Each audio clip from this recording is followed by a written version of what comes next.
It's 10 a.m. Let's just get down to it. And it's time for your sports fix. Strap yourselves in, folks. From two guys who have covered the teams you're passionate about for years. We are professionals. This is Jake Scott and Ben Anderson on 97.5 The KSL Sports Zone. Jake and Ben, 97.5 The KSL Sports Zone. Happy Friday. Yeah, this is why I would never win Hercules Hero of the Week, Ben. I would never be nominated, even if I were an assistant coach, because I'd be the laps guy. Laps. Everybody, laps. Yeah. Missed that pass? That's a lap. That's a lap. How many minutes are you late to practice? That's a lap per minute. A lap per minute. Yeah. Laps. Dad, you were late? Run a lap. And my favorite coach ever growing up, too, was the coach that assigned laps that didn't even, kind of jog along. Sure. Yeah. The one that went back to reading the newspaper after assigning the laps, you know what I mean? Some coaches would kind of jog along and maybe okay, guys, let's get it going or whatever. No, I like the guy who sat in the dugout. I've earned not running these laps. The Walter Matthau Bad News Bears approach. Oh, so funny. Didn't you have those kind of gym teachers too? Yeah, absolutely. You had the interactive ones and you had the ones you thought, Oh, I see. You're washed. Yeah, I see. There was two gym teachers, basically, when I was in junior high, Ben. And they were absolutely one version and the other. One was out there. He was, organizing stuff. It was we're going to have basketball leagues in our basketball section and all this stuff. And then the other guy had this, little... I don't even know, from the 70s TV. Yeah, right. You know what I mean? Yeah, on his desk. Yeah. Kick his He's feet all up. right, guys, it's football. I don't know. And roll out a bunch of balls and then close the door. Yep, had those. Had all of those. It was such a dichotomy, though, for me in junior high. Yeah. And then high school, the kids lose interest in PE. That's the difference. Yeah. Kids are still stoked about PE in junior high because every parent, and I will tell my kid this too, and I wonder if you did with Oliver. I'm sure you did. When they move into junior high and they go, what am I going to do without recess? Oh! Yeah. And you go, it's all right. You're going to have PE. Have gym. So you're still excited about it. But once you get to high school, or at least how it was in the 90s, I mean, half the people would use it as an excuse to be truant and go smoke cigarettes or something. Right. Yeah. And the other half would just stand around. No, it wasn't the other half because you still had 20% of the sports guys that actually wanted to do it. Yeah. But the other 80% of the class was off doing something else. Yeah. Yes, you had 3 or 4 kids really working hard. It turned off. Come on, guys! I really want to play softball. Yeah, all the smokers were like, "That's too much for me." I'll be behind the bush. A couple of the girls would just pair off and just whatever. And at least my experience in high school, the gym teachers were a little older, on the back part of their career, so their care level was extremely low. Yeah. Yeah. We're all just running out the clock. Extremely low. Yeah. All right. That's a fun way to start off a Friday, Ben. And actually, this is kind of a weird Friday because think about this. This is our last show before on Monday, the Jazz season will be over. We are going to get a chance to air, I believe, Justin Zanuck? I think Will Hardy's at 9:30 and Justin Zanuck's at 10. Okay. So we will open our show with Jay-Z. So we'll get to hear from Justin. That's a great way to start it up. But the NBA playoffs will be set. There's there's a lot to be written this weekend. And I think we'll have some more interviews to play from Locker Room Cleanout with the other players as well. So I think we can probably plan on that Monday and Tuesday. We should have a lot of sound to play. A lot of stuff. Yeah. The end to the season. No, it's interesting. This is every offseason has the potential to, but this has a chance to be one of the more consequential off seasons in Jazz history, largely because of their draft pick. But this could be the last time we see Lauri Markkanen play in Salt Lake City, and he's not playing tonight. But this could be the last time we see him in Utah. This could be the last time we see John Collins in Utah, or Colin Sexton, or Jordan Clarkson in Utah. And, we'll talk to all of them at Locker Room Cleanout and see their feelings on if they want to be here, if they want to come back, if the team looks the same, do they want to be here still? But, yeah, this has a chance to be, I think if you're a Jazz fan, you hope this is the last time you watch them without, the future face of the franchise on the roster because you hope you hit in the lottery and it's a guy. Can I complain about something that only I care about for a minute? Locker room cleanout used to be a day. Mm-hmm. To call it locker room cleanout anymore is not. It's not what it once was, certainly. It's not what it once was. And you know what? There is still some access, so don't get me wrong, because this is more part of a larger point for me. But it used to be something that you cleared the deck for from a radio perspective. Like the Jazz and locker room cleanout was that big a day. And I get it that it's not after the playoffs, so that automatically makes it a little bit different. But, the Jazz losing the playoffs, home or road, the next day is like a sports radio holiday. You could have Jim McMahon coming on, and you'd be like, I'm sorry, Jim, we got to call you tomorrow. We got to clean out. It's unavoidable. All the players would come back, and they would literally clean out their lockers. And being the flagship, we would get one-on-ones with every single player, every single coach. Well, not every single coach, I shouldn't say that, but the head coach. Mm-hmm. Oftentimes pretty much every year, going back to Kevin O'Connor, we get Kevin or we'd get Dennis or Justin. And that's not how they do it anymore. Right. And I think that's unfortunate for them, which is actually my point. And it ties into this golf thing. I bugged Brian about it the other day when we were talking about how Rory and Colin Morikawa are boo-hooing about having to be in front of the media, or they don't have to be here, or whatever. Mm-hmm. I think oftentimes athletes and PR people, and I'm not meaning to be offensive to anybody because I'm on the media side, so I'm obviously biased. But do you know why you're there in the first place? Do you know what you're a part of? Do you know why you're famous? The Jazz are a huge deal in this market, and I would imagine that will continue.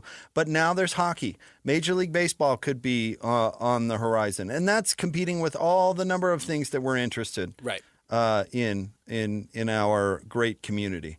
It's to the team's benefit and the players, for that matter, to garner as much attention as possible. The NFL is great at this.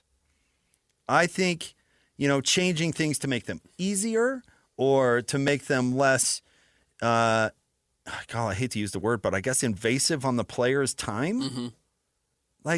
That's ridiculous. I think you're throwing away something for the sake of convenience that is extraordinarily valuable.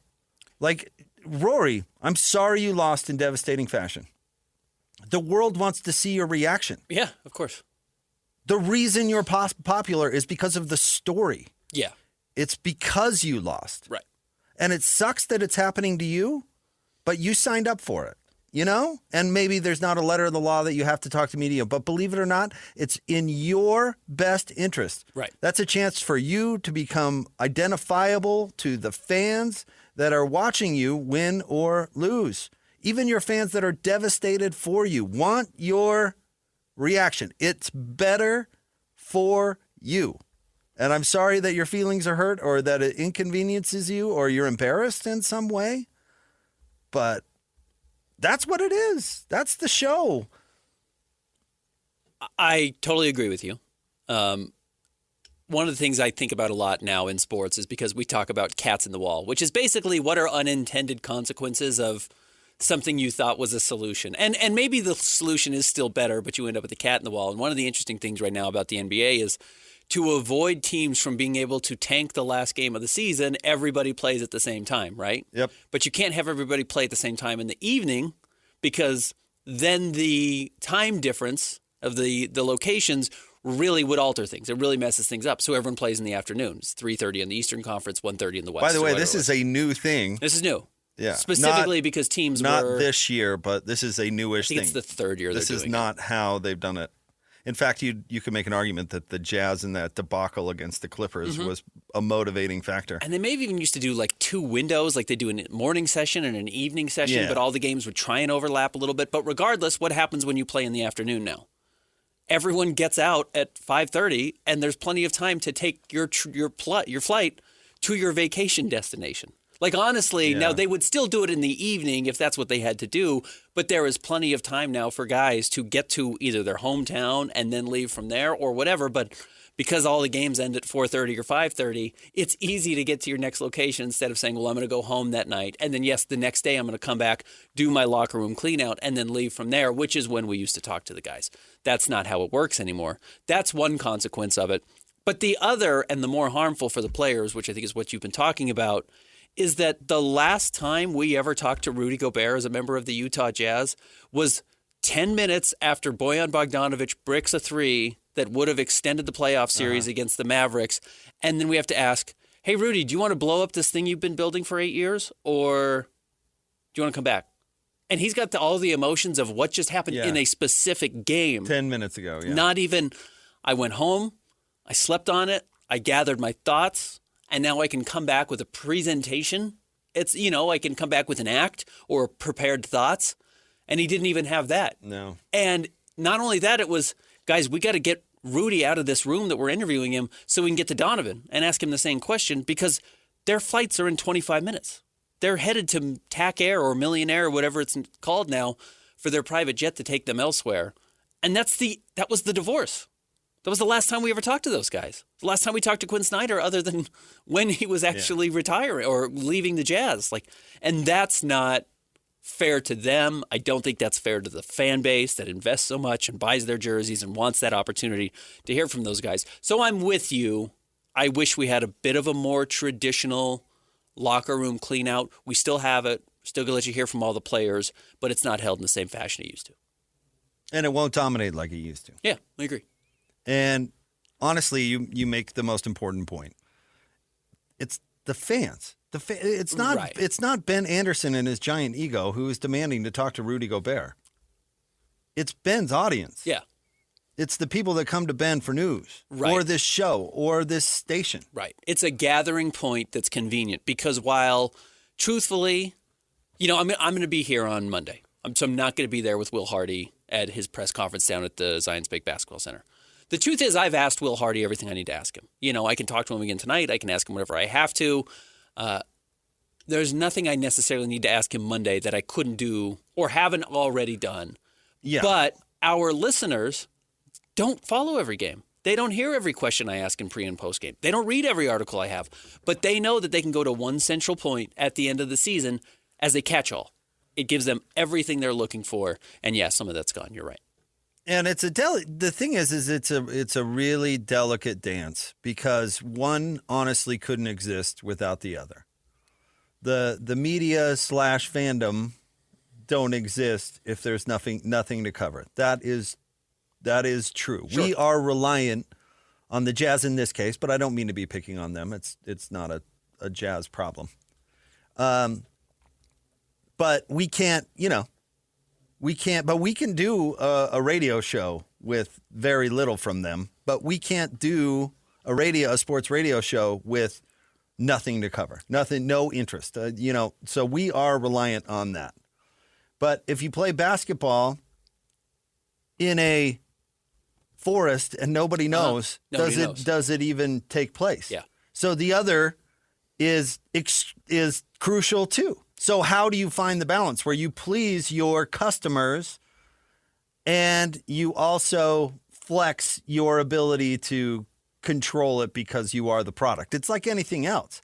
But honestly, here's the problem. You can't control the fan side. You can't control the narrative. Mm-hmm. So many people want to control the narrative, but you can't because people know you're trying to control it and then they distrust it. They can see through it. Yeah. So a show like ours is really important because hopefully we have an audience that at least buys into where our opinions are coming from. And one thing I like about modern media is authenticity is becoming much, much more important. Yeah. But why are, back when Marlboro could advertise and they had a race car, a NASCAR, why did they want the logo on the car instead of just buying ads on the wall from ESPN on the wall? Yeah. Really, I'm thinking buying ads in the TV broadcast because those things are for TV, right? Yeah. So why didn't Marlboro just buy a TV ad? Because nobody watches TV ads. And you know Right, what? We could have an advertising conversation that the truly gifted advertisers are the ones that can capture attention in spite of that. Of course. But like I'll give you an example from our station. I love those Shamrock Plumbing ads. They grab my attention every single time. And those are truly the gifted advertisers. But the race is the product. The race is what people are dialed into. That's what Marlboro is buying. Yeah. So hopefully, if you participate in our show with content, hopefully our listeners get what they're looking for from the team. I mean, it's a dance. Yeah. And I love some of the internal media guys. And in fact, I love them all over there with the Jazz. And they do really, really great work. But it's always going to be perceived differently because it's coming from inside. The call's coming from inside the house. Inside. Yeah. Right? Mm-hmm.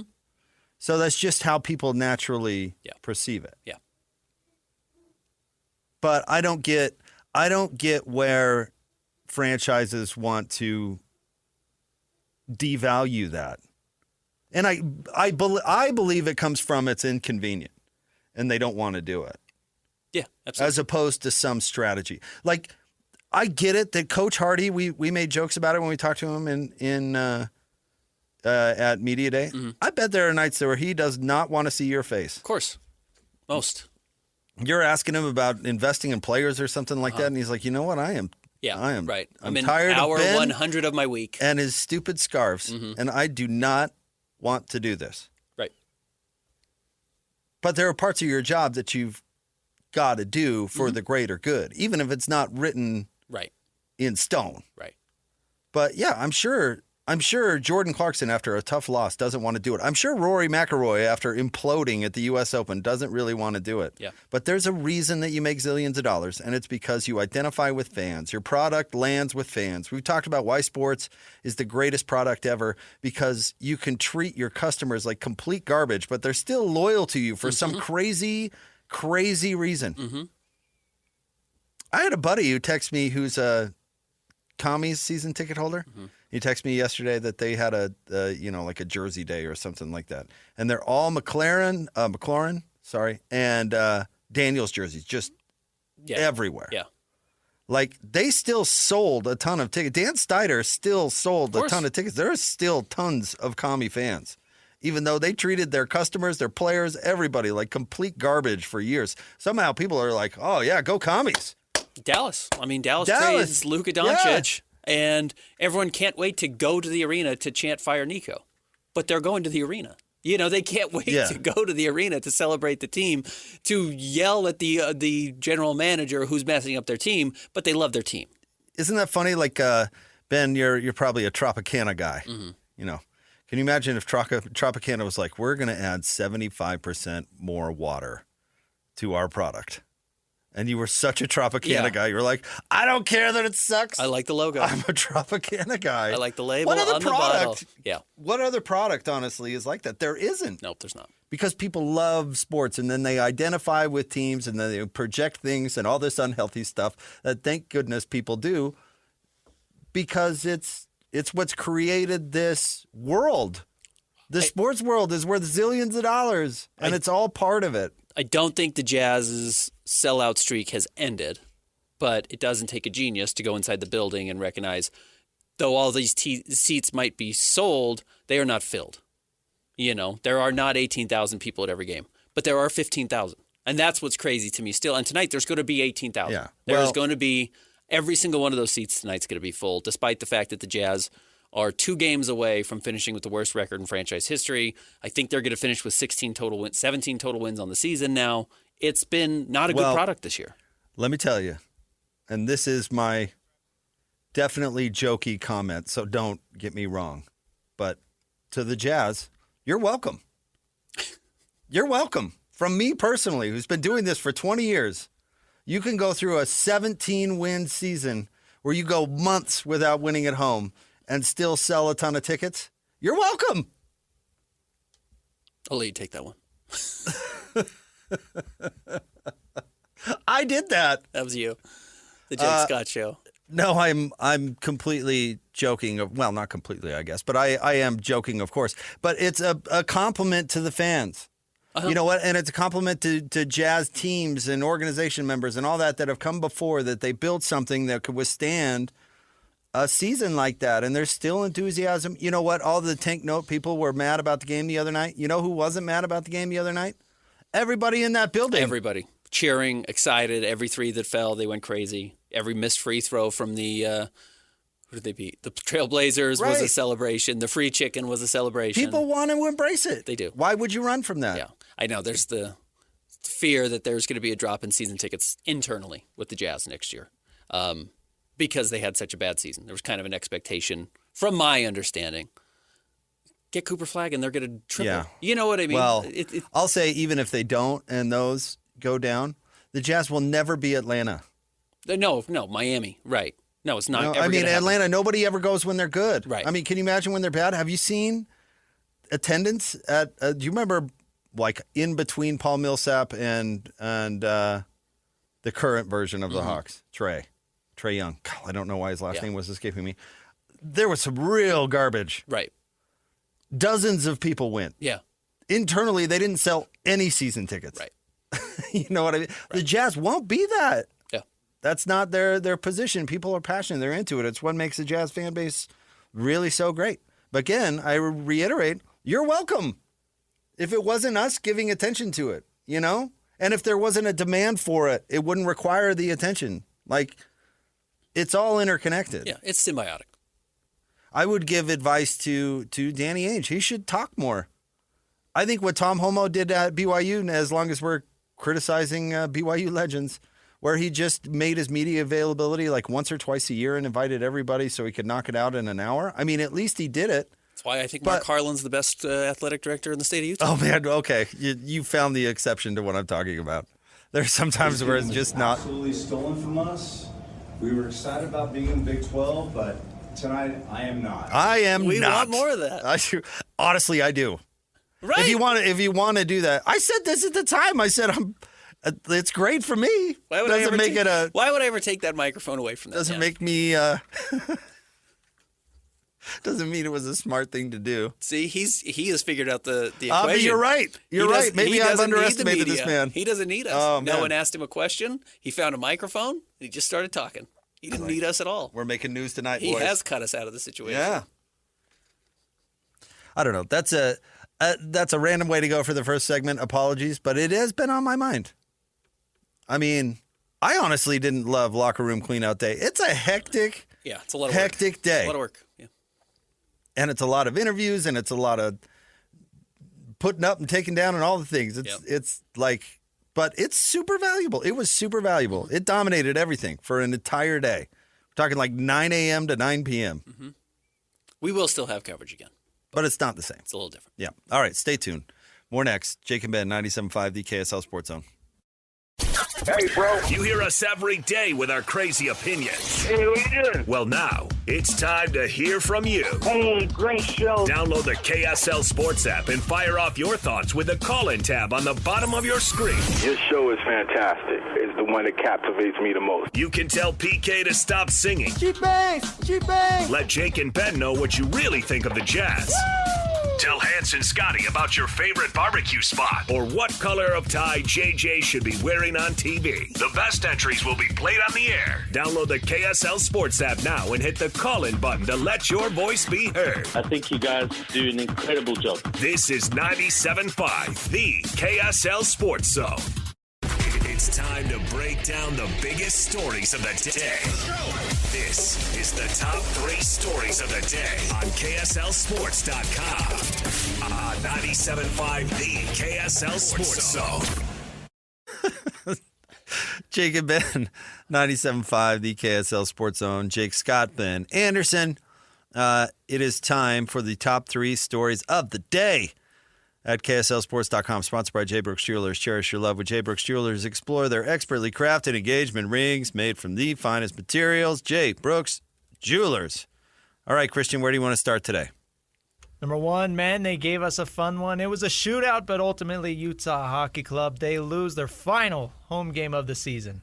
It felt a little fitting of what the whole season had been and why they are not in the postseason right now. And it's not a knock on the team as saying, oh, they let somebody down, but I think it just showed some of the issues that they have, which was Vejmelka was incredible. There was some great offense early in the game. They were undone by way too many penalties, and then late in the game, they couldn't close it out. And they go to overtime. They couldn't score despite the fact that they were on the power play for the final 2 minutes of overtime, and then they lost in a shootout, and they haven't been great in shootouts this year either.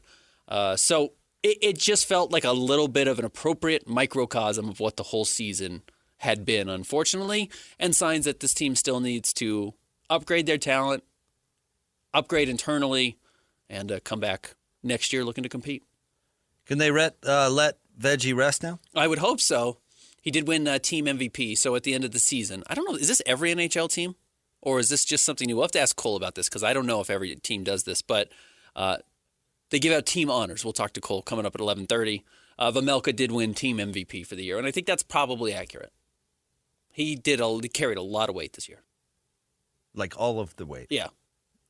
He's been playing for the last 3 months straight. No goalie does that ever. 22 straight games for them. So, yes, I hope they go on the road and he gets a break. Yeah, let him go take a day. You know, Veggie, take this one for you. You go get a massager or something. Go do a day at the spa. You've earned it. The 3 Stars Award goes to Dylan Gunther. That's the most post-game star awards that you get throughout the year. Gunther got that. The leading scorer award went to Clayton Keller because he led the team in scoring. The Community Obsessed Award goes to Alexander Kerfoot. And then the All-In Award, which is just the guy who's kind of all in, appropriately named, is They See Me Rolling, They See Me Hating, Barrett Hayton. All right. Big ups to those guys. Yeah. Those awards may be self-invented, maybe not. We'll ask Cole. But it was kind of cool. You know, they hung out on the ice. After the loss, we've been talking a lot about, like, coming back for media day or coming back for locker room cleanout day. Like, all the players hung out on the ice. They thanked the fans. They all threw out pucks. They took their awards. They got to go get presented. Ryan Smith talked at the end and just said, like, hey, this is the end of this year, unfortunately, but a cup is coming, and we're excited. And this is going to be a big offseason for the team. We talk about the Jazz making changes. Again, this is going to be a big offseason, and could be any number of things. Adding talent, and it could be changes within the team. We'll see. What's next? Number 2, Alex Jensen making a couple of additions to his coaching staff. Alex has hired Martin Schiller as an assistant coach on his staff. We'll get to Daniels in just a second, but let's start with Schiller. You might recognize his name because he was the coach of the Stars for a while. Yeah. From 2017 to 2020. He's also worked with Alex through their German roots or whatever they've done for the German national team. He's coached there as well. But yeah, they've got a long connection with the Jazz going back several years. I've interviewed him several times. I always liked him. And the Stars always developed when he was there. So, and he could possibly be bringing players because he's been coaching in Germany and coaching some of their whatever the equivalent is, U20 team. That's exactly what it is, U20 national team. He's connected to a couple of players that maybe could come over and make a difference. Yeah, and that has been something Utah has relied on for a very long time. They, going back to Hanno Metala and Andrew Bogut and Big Luke, they've done that. Jakob Pertl, they have not been afraid to go out and get international players to come in. That really started with, well, actually, I shouldn't say started because that's not true because Rick had a guy from China on his team. But Ray Giacoletti really made that a thing before it was fashionable. And I personally am of the opinion that Ray Jack didn't get enough time at Utah. Mm-hmm. But then I'm also of the opinion that Jim Boylan got too much time at Utah. Yeah. So maybe where's the sweet spot? But I thought Jack was kind of ahead of his time doing that. Absolutely. Some big names the Utes have missed out on historically. Omer Yurtseven, who played in the NBA, played for the Jazz last year? It was. Lauri Markkanen, who almost committed to Utah. Patty Mills almost committed to Utah. So, yeah, they've got a long run of international players who have gone on to be very good players that have either played in Utah or just missed. But, yeah, we'll see if they're able to draw more from this connection. Now, the next one happened a couple of days ago. Eric Daniels has been hired as an assistant coach. And this one I actually think is really important because he's been in the state for 10 years.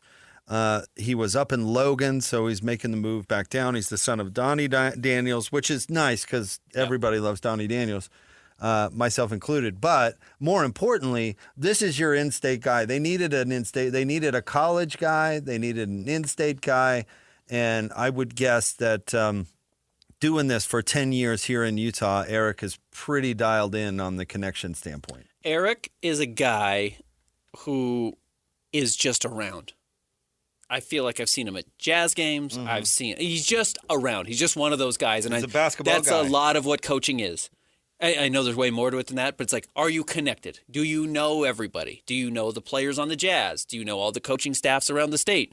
Do you know all the coaching staffs in the teams around the state? Do you know all the high school coaches? He's that guy. He just kind of seems to be in the air. Wherever you go, there's a chance you're going to see him. Probably spends 6 months of his life in Las Vegas because somehow that's become basketball mecca. Yeah. You know how many like AAU and high school events they host down there? It's pretty wild. We're trying to bring him up here. I mean, it's where AJ DeBonsa probably should have been, was Vegas, And I know he's in Salt Lake now. So I think that hiring Eric Daniels that was an important hire. You can see his role really clearly. I'd imagine his staff is nearing a completion. Almost. All right. Number 3, after days and days of much rumor, much speculation, Baylor's Robert Wright signs with BYU. So we're not doing Kenneth Lofton Jr. winning the CBA MVP. I would love to talk about that, but Former no. Jazz man. Robert Wright, a huge addition to BYU's roster. And probably, we'll talk to Mitch about this. I mean, he's honestly probably a better college point guard than Yegor. Doesn't mean he's a better pro prospect, but he's probably a little more of what you need in college to win. Okay. Well, they needed a strong point guard.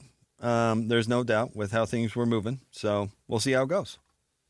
I don't know. He didn't play a ton. I mean, he played, but he didn't play a key role for Baylor. He was sometimes overshadowed by some of the other young freshmen they had, including VJ Edgecombe, who's going to be a top 5 pick. So I was told Tommy Grady was the next God's gift to football because he came from Oklahoma for 1 year. So I don't know. I'm with you. I try to not put too much on the shoulders or expectations of these young players transferring in for 30 days because look at what happened with, Cannon Catchings. Sometimes it doesn't work out. Yep. So, but this is a big get, and BYU, what it does show is BYU continues to be extraordinarily highly financially invested in their program because it would not come cheap. No, it would seem so. That's for sure.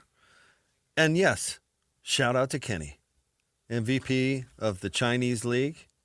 I bet he was. I bet he didn't pass once. Oh yeah, I bet he. No pun intended. He actually had quite a few triple doubles. I bet he ate. Yeah.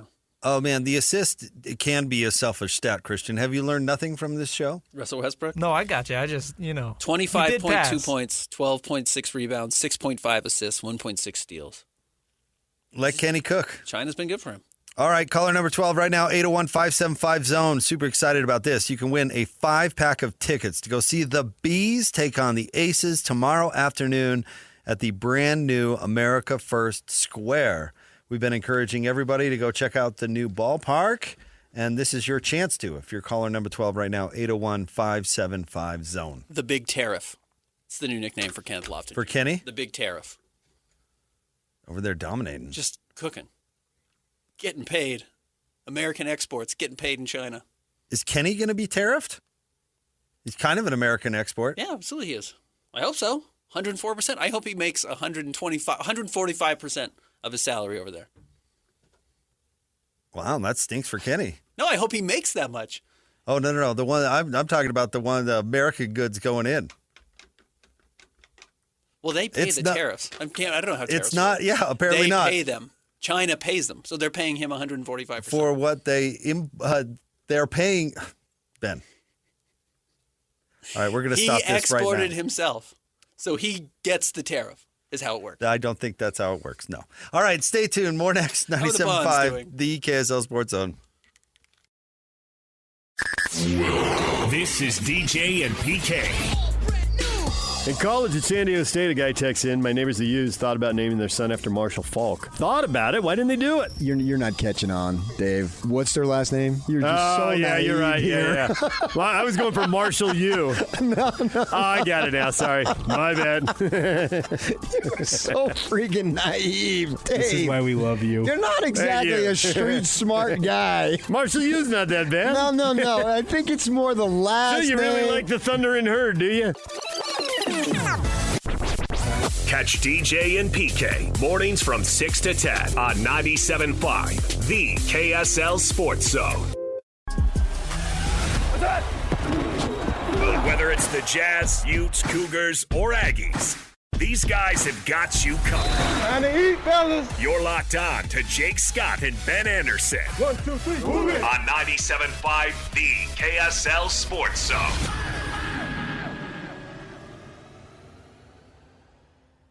This 2025 Masters Update live from Augusta is brought to you by Zions Bank, Black Desert Resort, and Uinta Golf on 97.5, the KSL Sports Zone.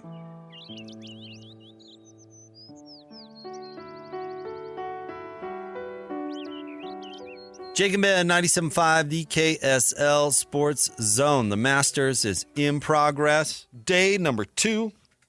Let's get out to Augusta. You hear him every Saturday morning on Real Golf Radio. He's our buddy Brian Taylor. What is up, BT? What's up, boys? Welcome to the second day, huh? What's Justin Rose been doing well? Kyle, everything, man. You know what? He just seems to be, I was telling Bob, he's just clipping along. You know, he just made a bogey at 14, so he's come back from 9 to 8. But I think he's hit 7 3-woods off the tee. He said he's just got a good plan and a good strategy around this place, and he's just keeping himself, you know, kind of everything right in front of him. He had a couple of tough moments on the front, hit one really fat on the par 4 third and left himself 65 yards short of the green. I mean, that's wild, right? I mean, tour guys to miss it that badly is unreal. And then he knocked it up there to about 3 or 4 feet and made it for a par. So, I mean, just things like that. He just seems to be, when he's out of position, he's steady, and then he's taking advantage of opportunities and making birdies. So, you know, he's 1 under on his round right now, and, you know, he's setting the pace. Bryson DeChambeau's chasing up right behind him, though. So speaking of Bryson, I remember when they quote-unquote tiger-proofed the course, right, when he first came along and he was just mashing. Is Augusta vulnerable to the guys that can just mash the ball like that? I mean, in some regards, right? They're limited in what they can do to the golf course as far as length is concerned. It's an issue that they talk about. The chairman addressed the distance studies that the USGA and the RNA are currently undertaking, and the changes that have been proposed to roll the golf ball back and make it a little spinnier and not travel as far and things like that to preserve, you know, classic golf courses from, you know, the guys that come along like Bryson's and Tiger back in the day that just can overpower it with their length. But, you know, the thing about it is Bryson once said that, you know, for him, Augusta par was 67, I think. And he went on to miss the cut the next 2 Masters. And so it's not that easy. He's got everything firing right now. I mean, you look at it and you say, okay, DeChambeau, he's a beast. He hits it a ton. And he's a shot back at Justin Rose, who's playing in his 20th Masters. Right. And, you know, he's, 44 years old and he's got gray and all that kind of stuff. And he's hitting 3-woods off the tee, so he's even shorter than if he was hitting driver. So it's kind of the mystery of this place. And what makes it so cool is there's a lot of ways to approach it. You know, you get, you know, guys like Greg Norman, who was long in his time, that was in contention and finished runner-up here, 4 or 5 times, and, you know, gave up a 6-shot lead. You got guys like Mike Weir and Ian Woosnam, little guys that don't hit it very far that win here. So, you know, there's just a variety of different types of winners around Augusta. But Bryson seems to have things going right now. He's only 2 rounds in the 60s in his previous 8 appearances here, and he's 4 rounds in the 60s in his previous 8 appearances, and he's already working on his second one today, so of this week. So he's definitely got some things figured out right now. Certainly not counting out Scotty Scheffler, who's 4 under. What are you looking for him today, and what did you see in round 1? Yeah, I mean, it was good to see him back. You know, he got off to that slow start with the hand injury over Christmas, and how bizarre is that? And, you know, the guy is just playing some of the best golf of the last decade, and he cuts his hand, you know, trying to cut raviolis with a wine glass over the holidays. It's just a bizarre thing. And he gets off to a slow start, showed some promise in Houston last week, and then, is playing well this week. He just seems like he's Scotty again. Like he went around bogey-free, shot to 68. He's right where he needs to be. It's really hard to go wire to wire here, so he's in a really good position. So as he gets things going this afternoon, he's likely to be four or five back starting the day. I would expect another 68, 67 maybe out of Scotty, and he's going to be right there. He's going to be in position, and then he'll make that move on Saturday to get into that final group, which is kind of the recipe for success around here. But did not get arrested on the way to the course, correct? No, and there were a couple of memes. Somebody threw out the Ace Ventura little video of him flying in and running over a couple of officers chasing a bad guy or whatever, and it was kind of cracked me up. I seem to forget about that, and nobody lets you forget about those kind of things. What a bizarre incident last year. No, how could you forget? What happened to Tony? What does he need to do? Go dislocate his ankle or something? I mean, 75 probably not what, a little bit. Not what he was looking for. Yeah, I think I mentioned I talked to him after the par 3 and tried to ask him about his game and how it was going, and he just said, despite how my game's going, I've always had the belief I can win here, and he left it at that. So he really wouldn't address it. But when you look at his scorecard, you see he birdied the second hole and then came with back-to-back bogeys, and then another one at 6, and then he reeled off a couple birdies and then struggled with that double on 16 and a bogey on 17. So it's just, unfortunately, it's just not quite sharp right now. I don't know what to say of it. I've watched him quite a bit this year, and it just seems to be a combination of a lot of things that just isn't quite clicking. And I don't know what it is. It feels like maybe there's something going on. I don't know if it's some, mentally or what, that just seems to not be quite sharp. So, look, he's got to go out and shoot like a 68 today, to be able to play the weekend or better. I would suspect the cut line will come up a little bit, but he's probably got to go out there and shoot a 68. He's never missed the cut here at the Masters. And, so hopefully he'll do that and stay around for the weekend. Rory seems to be playing better today. Would you give his chances this weekend?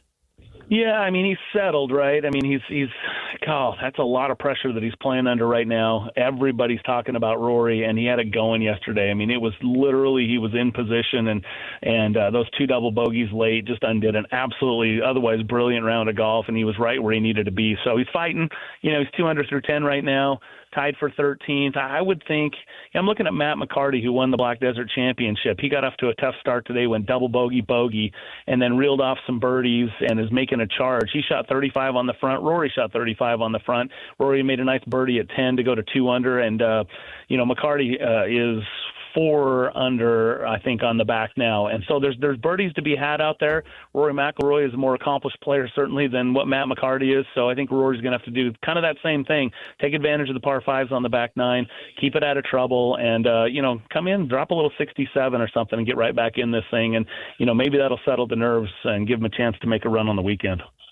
This is not really relevant for this interview at all, but just letting you know, BT, I've never played Black Desert. I'd love to know.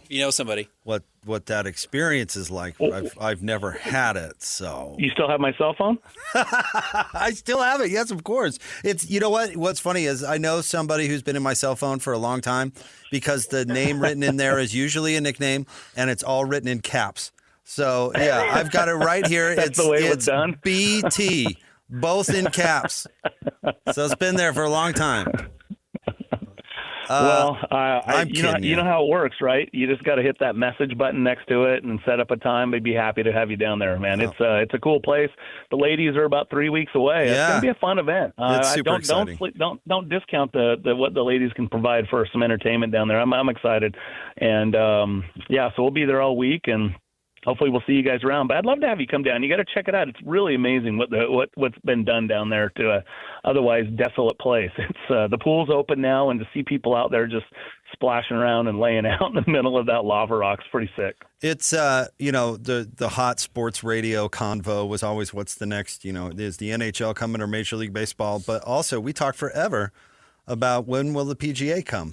And it's so cool that we have a track that brought them to this state. It's awesome. LPGA too. And what what they're doing down there is pretty special. So awesome. Yeah, thanks, man. I appreciate that. And like I said, you guys can come down, take a day, bring your remote unit, and we'll do a show and play some golf. I'm down for that. Let's do it, BT. You're the man. Enjoy the Masters. Yeah, and we're going to be dialed in tomorrow morning for sure. Yeah, appreciate that. We're going to go catch up. Speaking of, like, Matt McCarty's on a run. Like I mentioned, he's currently third, and we're going to catch up. He's playing 17 and 18. So I just needed to get done with this, and then we're going to go down and interview him. We did a little pre-interview with him about his first trip to the Masters and punching his ticket through Utah and all that kind of stuff. And he was super gracious, and here he is going on a run. Who knew in his first run out here he was going to be in contention going into the weekend, so that's pretty sick. Yeah, currently at -5, -4 for the day. So he's balling. Yeah. That's awesome. Did you see his start? Like I just mentioned, double bogey, and he just looked kind of dejected. And then he comes back and gets back-to-back birdies on 6, 7, 6, 7, 8, and 9. I mean, he just kind of reeled off a bit of a heater there, and then dropped him again on 14 and 15, or 12 and 13. Sorry, and then another one on 15. So pretty cool to see what he's doing out there, man. It's not easy, and he's playing great. Thank you, BT. You're the best. Okay, good to be with you, boys. Have a great weekend. Thanks. That's our buddy Brian Taylor, Real Golf Radio, every single Saturday morning. See, Ben, I'm begging for invites, man. Go play. No, you can come too. Let's make it happen. You heard BT. Let's take a show down there. My daughter and I started playing switch golf together. Good, awesome. Let's get her out. Game. She's into it. It's a good one. Yeah. Let's get her out on the course. Yeah, need to get her over to Top Golf first. Stay tuned. Mitch Harper joins us next. 97.5, the KSL Sports Zone. Whether it's the Jazz, Utes, Cougars, or Aggies, these guys have got you covered. Time to eat, fellas. You're locked on to Jake Scott and Ben Anderson. 1, 2, 3, move it. On 97.5, the KSL Sports Zone.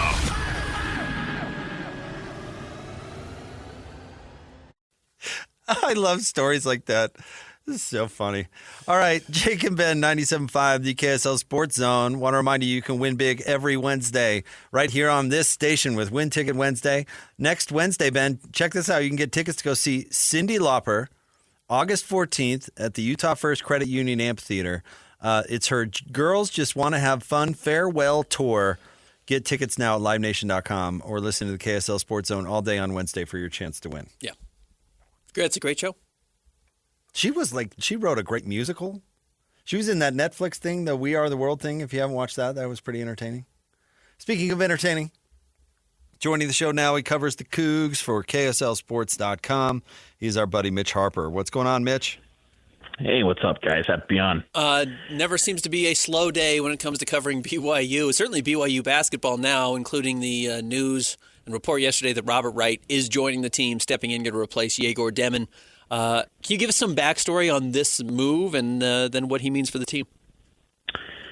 It's a big addition for BYU, and Yegor Demon considered, took some real thought into coming back to BYU and took his time. And when that became clear that he was going to go to the NBA, BYU looked at other opportunities, and with Robert Wright hitting the portal, I mean, you're talking about the number one portal guard and point guard and just a perfect fit. And honestly, someone that probably is a better fit for Big 12 basketball than even Yegor. Yegor is going to be better in the NBA than what he was at BYU. Robert Wright's probably a better college point guard. He's the type of point guard that has given BYU headaches for years, and he's a great fit. And, BYU now gets a team and a lineup potentially that at a minimum could go replicate what they did last season in getting the Sweet 16. I mean, they could be an early flame out too. You never know. You look at like Rutgers, and there's been examples of teams that have not panned out, but it's got the blend of high-end freshman talent with Ibonsa and then returning experience. So, and Wright seems like a perfect fit for BYU. Why is he leaving Baylor? It's a good question. I mean, it's Baylor, there's been reports out there with the contract that there was a contract in place and he leaves.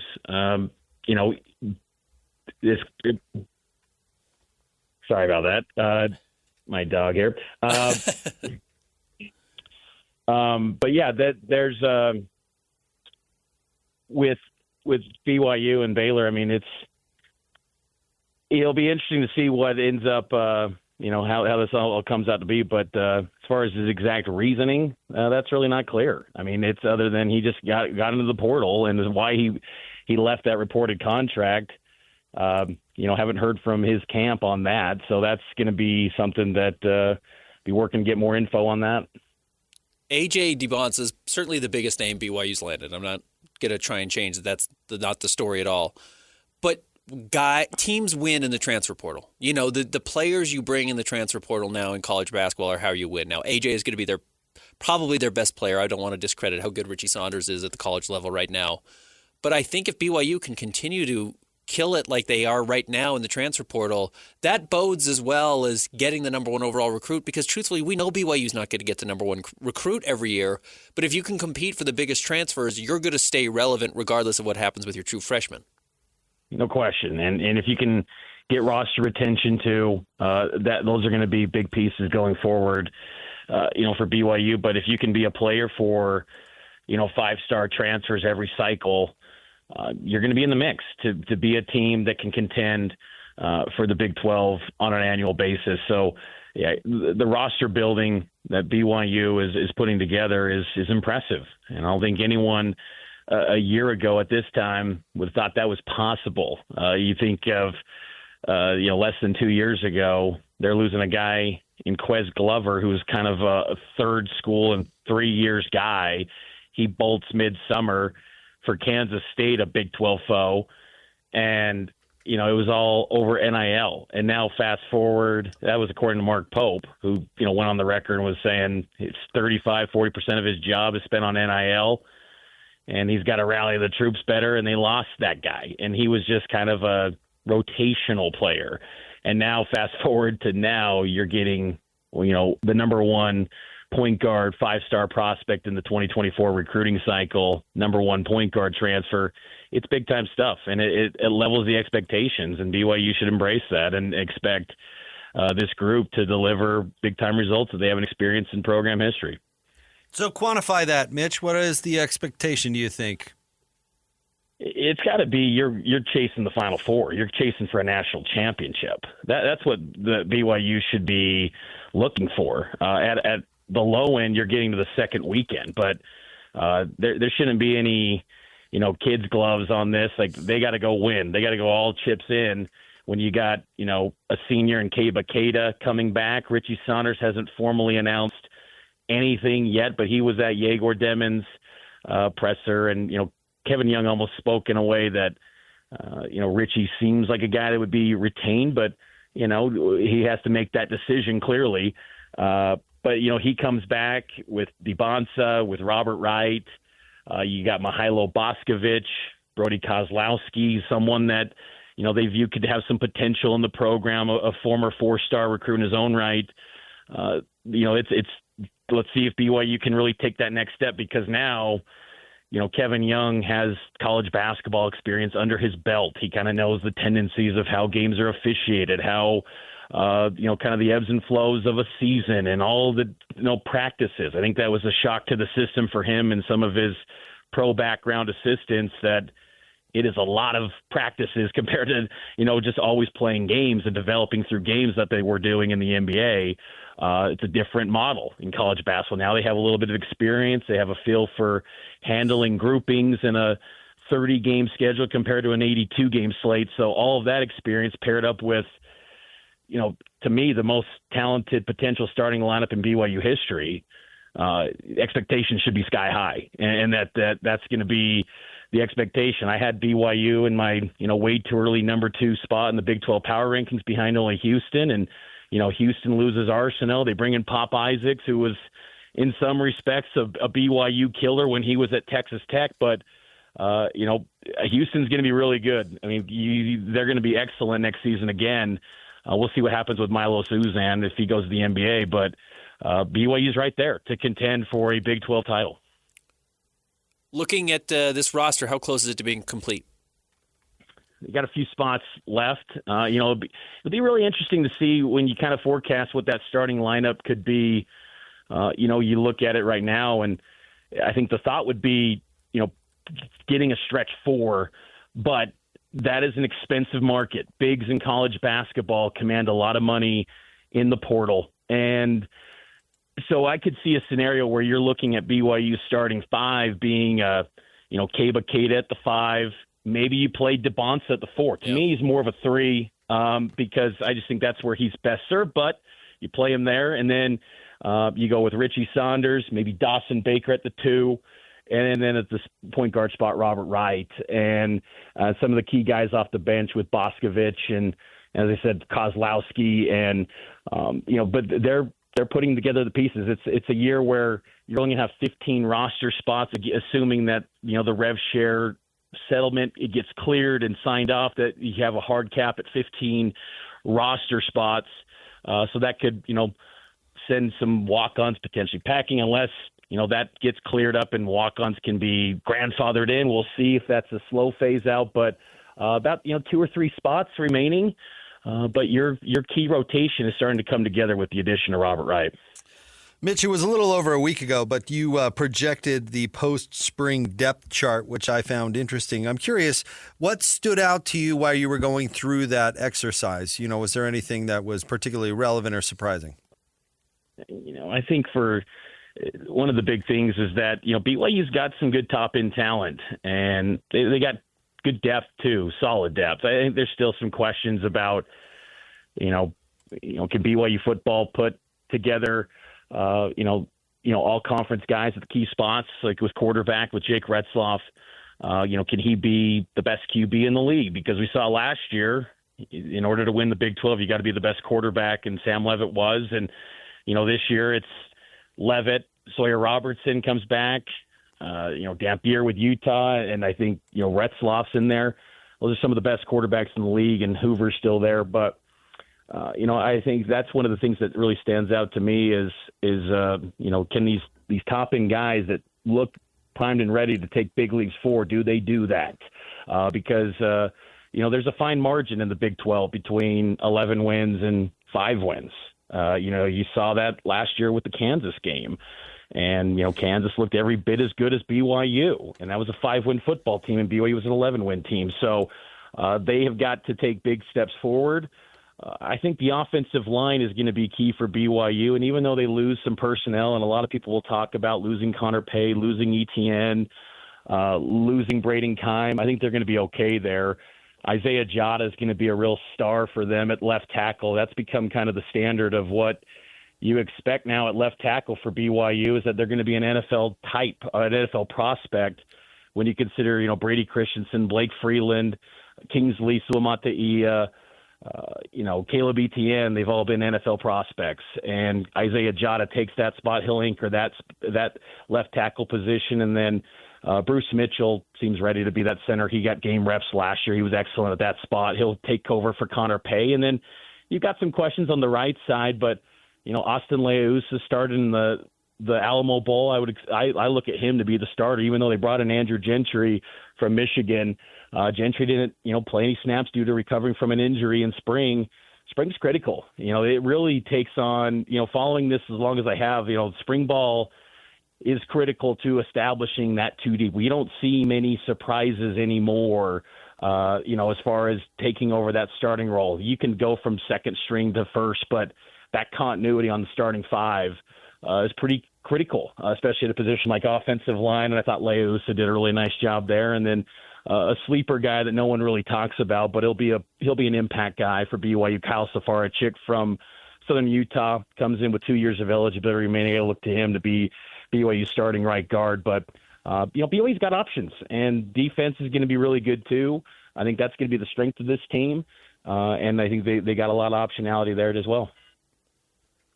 Mitch, we thank you for your fine work and your appearance on the show today. Thanks, Mitch. Appreciate it. Have a great weekend.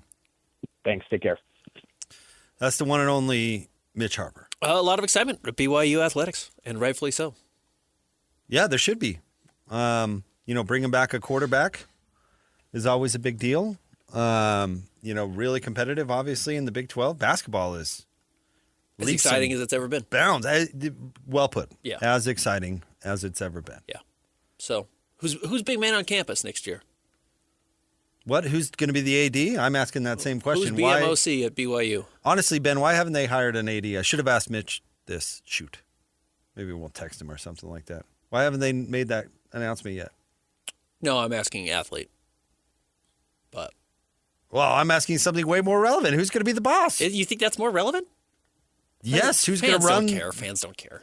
I saw a tweet while we're talking about it that says at least 8 teams will have a $10 million plus roster in basketball next year. Speculation that BYU is in that group. I'm sure they are. Yeah, I'm sure they are. They landed the number 1 high school prospect and one of the biggest names in the transfer portal, so I'm sure that didn't come cheap. And they had to keep Richie Saunders home. Plus Kava Keita. Yeah. I mean, they paid Kava last year to come over. No, you don't think it's relevant who the AD is? No, I think fans don't care. I don't care what fans care about. That's super important. That's the most important thing going on at BYU right now. We can talk about all this basketball stuff, but why is it taking months to identify Tom Homo's successor? Santiago's going to do it. It'll be fine. That would have happened by now. I don't think so. They're just taking their time. He hasn't announced. He set a time when he was leaving. So when he's leaving, he'll leave, and Santiago will take over. It's not that big of a deal. He didn't really set a timeline. He said kind of like, I'll be around until my successor is named. Yeah, so he's fine. It'll be Santiago. You think? Yes, I do. I don't think it's that cut and dry. I really don't. Or else I thought it would have happened by now. You've got Retzlaff coming back. You've got A.J. DeBonsa coming back or joining the team. You've got Robert Wright, who's going to have the ball in his hands a lot. You've got Richie Saunders, who's the best player on the team. I mean, now maybe AJ's ready to be the best player on the team day one, and probably should be with all the acumen that he's bringing from high school. But, yeah, I just think there's a lot of excitement about BYU football and BYU basketball. And I'm curious who's getting the attention in the fall. All right, stay tuned. We will have Cole not the athletic director. Cole Bagley coming up next. Jake and Ben, 97.5, the KSL Sports Zone. Hey, bro. You hear us every day with our crazy opinions. Hey, what you doing? Well, now it's time to hear from you. Hey, great show. Download the KSL Sports app and fire off your thoughts with the call-in tab on the bottom of your screen. Your show is fantastic. It's the one that captivates me the most. You can tell PK to stop singing. Cheap bangs. Let Jake and Ben know what you really think of the Jazz. Woo! Tell Hans and Scotty about your favorite barbecue spot or what color of tie JJ should be wearing on TV. The best entries will be played on the air. Download the KSL Sports app now and hit the call-in button to let your voice be heard. I think you guys do an incredible job. This is 97.5, the KSL Sports Zone. The sports you love, the teams you can't live without. Get a sense of urgency! This is Jake Scott and Ben Anderson on 97.5, the KSL Sports Zone. Jake and Ben, 97.5, the KSL Sports Zone. Join JJ and Alex today at Doug Smith Mitsubishi, just off the freeway at 495 West Main Street in American Fork. No one knows Mitsubishi like Doug, so go hang with JJ and Alex. All right, Cole's ready to go. Let's hit the open, Christian. With complete coverage of the Utah Hockey Club, this is Cole Bagley of KSLSports.com on 97.5, the KSL Sports Zone.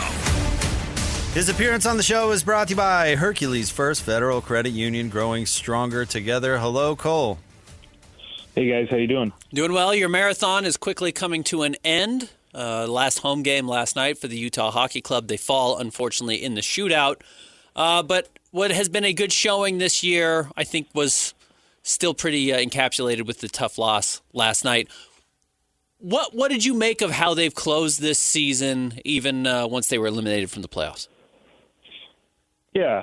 I think this team has done a good job of staying dedicated to being competitive, playing competitive, and for a lot of the guys, they see a lot of value in closing out the season strong to lead into next year. This is a team that is really working towards continued progress. I had a conversation yesterday with Logan Cooley where, he said, look, we've done a lot of good things over the last couple of years to get to a point where we're playing meaningful hockey, but moving forward, it's playoffs or bust from this point. And so, they've done a good job, playing competitive hockey, playing, to the best of their abilities. Last night was unfortunate. They had a strong start. They're up 2-0.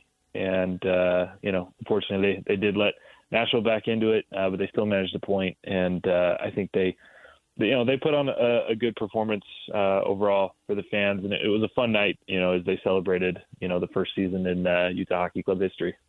Curious to your initial reaction to the new facility that they're opening up down there at Southtown, and if a nice facility like that will have an impact in attracting players. Yeah, it's beautiful. It's a top-tier NHL practice facility. I spoke with quite a few guys on the team, Clayton Keller, Kevin Stenlund, a handful of other guys who have all said, hey, this is a top 5, top 3 facility in the NHL. And so, it certainly is going to have an impact on, bringing in free agents, because that's where they spend most of their time. The team honors that the Utah Hockey Club handed out yesterday after the game, is that something every team does, or is this something novel to the Utah Hockey Club? It's not something that I've seen a whole bunch, in the NHL. But I thought it was cool. I thought it, pretty well wrapped up, the season. And I think, this organization, this team has done a good job connecting with the community. A lot of people are invested in these players, invested in, who they are on and off the ice. And I think that was more so what they were trying to do, is to just show, hey, these are the players that really stood out this season. And they allowed the fans to be part of that. Cole Bagley is with us talking Utah Hockey Club here on 97.5, the KSL Sports Zone. Cole, what do you expect to be the first priority of the offseason? I mean, first and foremost, it's signing Logan Cooley. This is a potential superstar, 20-year-old player who, could be a top 15, top 10 guy in the future. And, they did such a good job in selecting him and doing what they were supposed to as part of a rebuild, right? Finding elite prospects, bringing them in, developing them, and building your team back up that way. And, he has shown just incredible skill this season, incredible growth. There's one team in the National Hockey League with 2 players under the age of 22 that have more than 50 points, and that's the Utah Hockey Club with Logan Cooley and Dylan Guenther. And so priority number 1 is going to be, locking him up long term. Again, I spoke with him yesterday, and that was another question I was able to ask is Utah a place that you want to be? And he said, yeah, for sure. He said from the front office to the facilities to the fans to his teammates, this is where he wants to play hockey long term. We saw the big deal for Dylan Guenther early in the year, and even then it was, 8 years and $57 million. It was pretty affordable. Yeah. What do you expect for Cooley? I think something similar to that. A 7-8 year extension along the same lines, allowing him to earn somewhere probably between $7 and $9 million. I think it's advantageous to Cooley that the cap is going up. And Dylan is a phenomenal player. Absolutely. He's going to be a very important player for the Utah Hockey Club with his scoring abilities, how dangerous he is in the offensive zone. But I think Cooley, in my opinion, is the better overall player. He's a very, his complete 200-foot game is, very complete. The way that he plays defensively, he gets in on the power play, the power kill. So I think he'll potentially fetch a little bit more than Guenther did, but I think, similar numbers. Sorry, go ahead. I was struck last night watching all the players on the ice hanging out and remembering a year ago at this time how bizarre it was to watch them in the mullet leaving Arizona. and kind of the feeling of that. And I know everybody was shocked, and I know the players were pretty stunned and trying to be, supportive of the fan base that was still there. To see the fans that were hanging around last night, handing out the awards, and to have Ryan Smith saying, like, hey, this is just starting. Like, this was almost a trial run this first year compared to where they were last year. That's not Ryan Smith's words. Those are my words. But that's what it felt like. It felt like now, this is the team that's established here. They're running. I've got to imagine that's going to be a totally different feeling for the players and the franchise, having certainty going into a second year and this not being the first time they're doing this in Salt Lake. Yeah, I mean, this is, last night I was, just kind of sitting there and sitting back and just kind of taking in, like, this incredible product that, the Utah Hockey Club, put forth this season in their first year. And not just what they're able to do on the ice, but just, like, the intimacy between, the organization and the fans. To me, I mean, I grew up here and I was growing up a Jazz fan. I went to University of Utah. My family, big BYU fans. Like, there's special relationships with those organizations. But to me, this NHL thing, this Utah Hockey Club, it's different. It feels very close. Like the fans, and the team are almost one and the same. And I think it's really special. I was able to talk to a lot of fans last night. And so many of them are new hockey fans. But, a couple of them said, look, I was never a fan of hockey until now, but I can't imagine loving a sport more than this one or loving a team more than this one. These are people that do love the Jazz and the Utes and the Cougars. But, what they've built here in just a single season is phenomenal. And the players know that. They feel that. Most of them last night were, reflecting on this season and talking about how this place is home. Utah is home. And that goes so far for these guys, especially, players like Keller and Krause and Schmaltz, Vemelka, who, had been with the Coyotes organization for a while and just never really, were treated by the ownership group the way that they deserve to be. And that created, I think, a disconnect with their fandom, whereas, Ryan Smith, SEG have done a phenomenal job. And there's this, undeniable connection between the players and the fans. And yeah, it's going to propel them forward. These guys want to be here. Many of them, Keller and Vemelka, called this place home. And I think that goes a long way in terms of, giving your best, giving your all, and being able to just focus on hockey, which is going to go a long way for these guys. Who do we like coming out of the West in the playoffs? Well, that's a good question. The West is just absolutely stacked, which is part of the reason that, the Utah Hockey Club was not able to make the playoffs. If they were in the East, they'd still be in the conversation. But, what Winnipeg has done this year is unbelievable. Best team in the National Hockey League, won 70% of their games.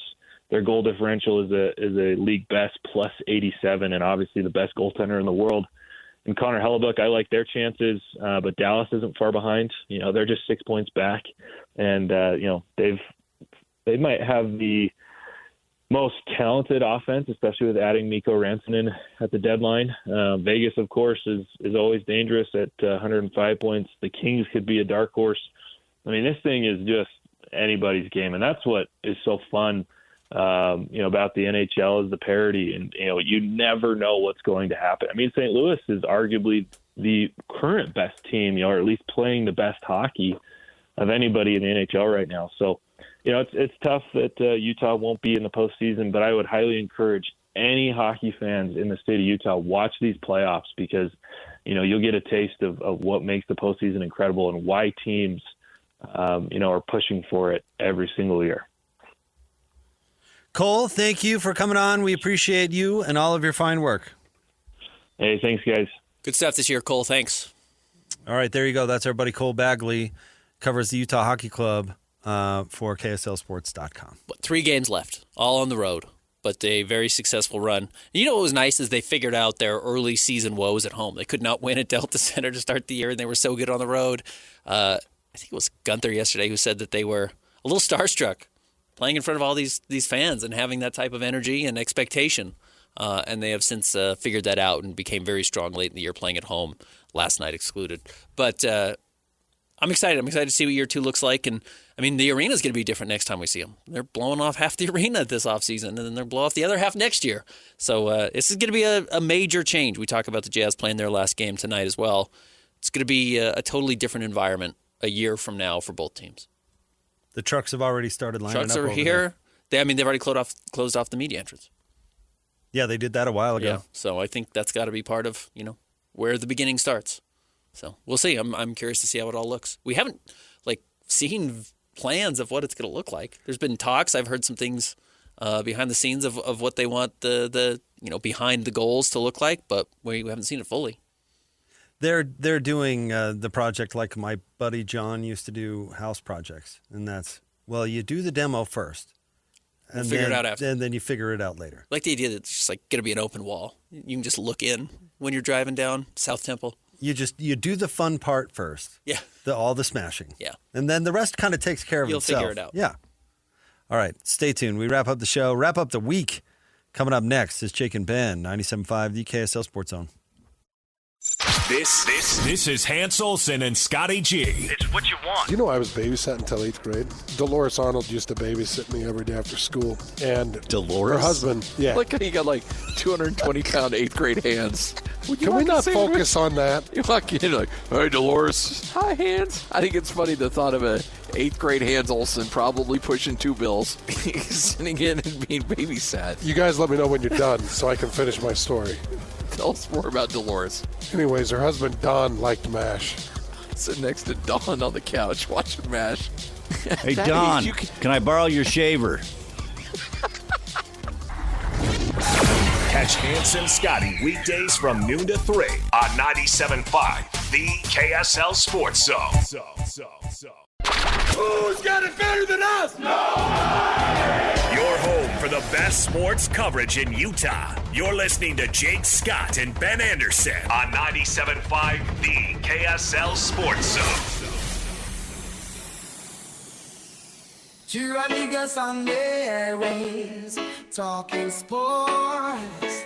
They got him made Jensen on soul. Loves his tie-dye, Ben's got style with his scarves. Oh my.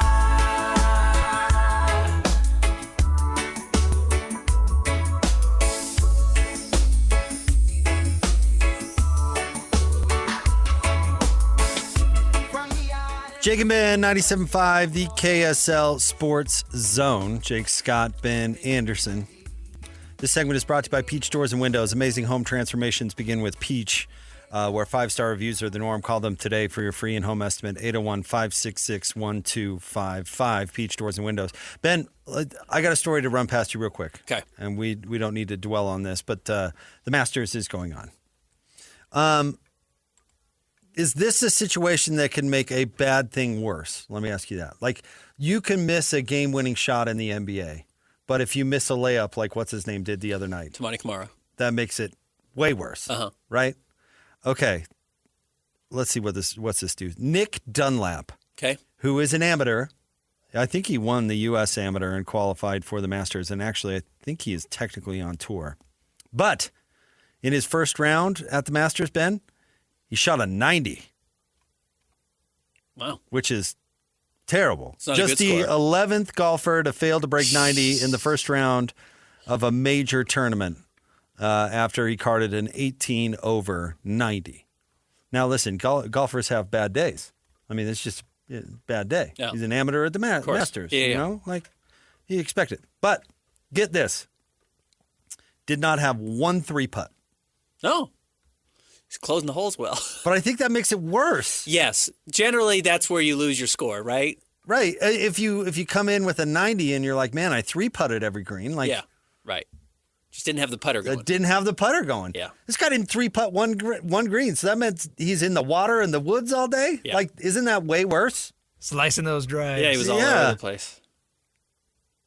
I mean, he could come out and say, well, the putter was hot and I didn't miss a putt. And it's like, well, that's what your excuse should be, not that you're... Maybe he has a bum 7-iron. So I guess. Front 9, he goes bogey, par, bogey, bogey, double bogey, par, par, par, bogey. Like a 7 with a 2-putt? Back 9. Yeah, right. Yeah.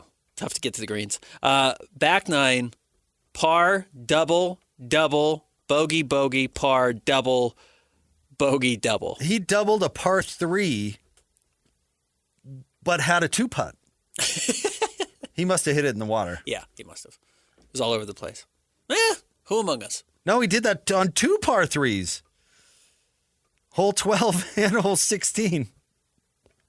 How is that possible to do that without making a 3-putt? Rory, by the way, charging up the leaderboard. He'll choke it and then cry after. Climbed to 4. He's a 5 under for the day after closing so poorly yesterday. He'll have his driver pick him up at the back door. He'll find the car through his tears and drive off. I tried just run over the media. I tried so hard to be in on Rory because I liked what he was doing by sticking with the PGA and whatever, but I can't. That stuff annoys me. He does a bunch of stuff that annoys me. I like Scotty Scheffler.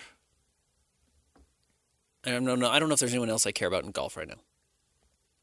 I just don't know if there's like another. I like Tony. Obviously, I like Tony Finau. Oh, I have a bunch of players that I suppose I care about or follow or root for. I just don't think it just doesn't have that draw right now. It doesn't have those guys right now. The live stuff hurt people. It hurt their reputation. It chased off even some of the people you did like that were exciting and coming up. Oh, I think what it did was take a lot of the big players off the board from we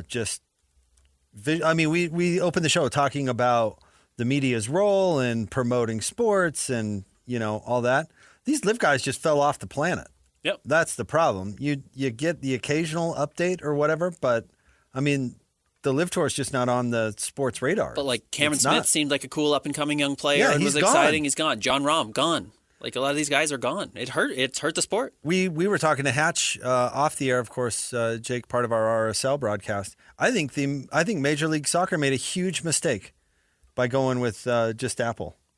It's hard to find. Yeah. And then all of a sudden it's just gone. And you're not talking about it as much. And the diehard RSL fan, obviously, and there are a lot of them. You go down to those games, you can see it for yourself. I'm not knocking RSL or I guess necessarily Major League Soccer, but I don't think that was a good Nobody's not trying move to build their audience. Why did the Jazz get on TikTok? Are the existing season ticket holders on TikTok? No. That's a bunch of 60-years. Well, they want the 20-year-olds. They want the 15-year-olds. Why did the Jazz take a tremendous financial hit by putting it on K-Jazz? Yeah. Right. It's available. It's available. Yep. They want to be there. They want to be able to be consumed. That's the name of the game. We've talked about this. I think it's awesome that Ryan Smith is putting up $10 million towards local skating rinks.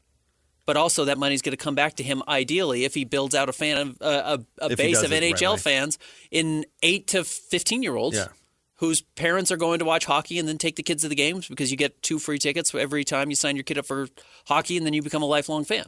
Yeah, and then when they are it's a long game. Then when they're the worst team in the league, you're still selling 17,000 tickets a night. It's the long game. It's not. Ryan's not getting that money back quickly, if ever. But you're building out a fan base. You're building your audience. Oh, he'll get it back for sure, and then some, if you're patient. Yeah. All right, wrapping up the week. We talked about it earlier, Ben. It's crazy. On Monday, the Jazz season will be over. What do you want to hear from playoffs will be set? Justin and Will, because we're not going to have a chance to. Will is talking right at 10 o'clock. Justin's on at 9:30 with DJ and PK. What, do you need to hear anything from them? Threats. Okay. Violence. I want to hear threats. Towards the league, I didn't say towards violence. Adam Silver? Each other. Anybody. Like the players? If you don't give us the number 1 pick. Yeah. I want to hear threats. We're going to be the bad boy Pistons. We're just going to take out bring every Kenny star. back. Yeah. No, I want them to threaten the players. Like I don't know who needs to like Cody Williams. We're cutting you if you're not 20 pounds heavier the next time I see you. He's got to get over this mono first before he can even start eating again, right? You don't have the energy to do anything. So he's already unfortunately got like a month setback going into his offseason. It stinks. This might have been the worst case scenario for Cody. Walker, you're how could they really threaten Walker? Let's see here. We're sending you to Minnesota unless you learn how to shoot free throws. Take his girlfriend's crown? Okay. I don't know if I don't think they have the authority to do that. I don't think they can send him to Minnesota either. I guess they can trade him. So yeah, threats. I think it would make it really lively for us. It's a little bit of a weird end of season for the Jazz just because so much of it is determined on what happens a month from tomorrow. What happens in the lottery. Yep. You get a number 1 overall pick or a top 2 pick. And regardless, even if they fall to 6th, which is possible now, the guy they draft still has to play a huge role next year. Yeah. And it's going to be what most of the season is about next year. And they can't really acknowledge that. They're not going to say that. But certainly that's what they're banking on, at least for their first move. All right. Stay tuned. Hanson, Scotty G are coming up next. We'll talk to you on Monday. Thanks, Christian. On the Jake and Ben Show, 97.5, the KSL Sports Zone.